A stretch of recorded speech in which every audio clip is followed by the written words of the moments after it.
Inilabas na nga ang resibo ng Kim Pao sa kanilang Birmingham event. Narito ang buong detalye.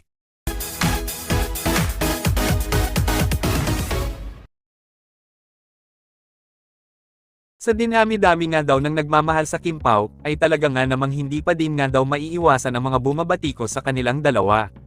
Ang iba, ay sinasabing hindi sweet at close sina Paolo Avellino at Kim Chiu sa isa't isa sa likod ng kamera. Talaga nga namang pinatunayan nga daw nila ito sa inilabas na pre-show warm-up ng event sa Birmingham backstage. Makikita nga natin dito, na hindi nila alam na nakatutok sa kanila ang kamera.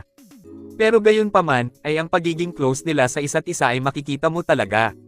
Ganito na nga kakomportable si Kimi kay Paolo. Yung nakahawak pa siya kay Paolo. Dito mo nga daw makikita ang closeness nilang dalawa dahil hindi na sila naiilang pa sa isa't isa.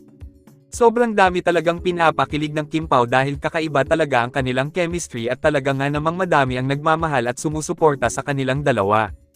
At handa nga daw silang ipagtanggol hanggang sa dulo laban sa mga bashers at bumabatiko sa dalawa.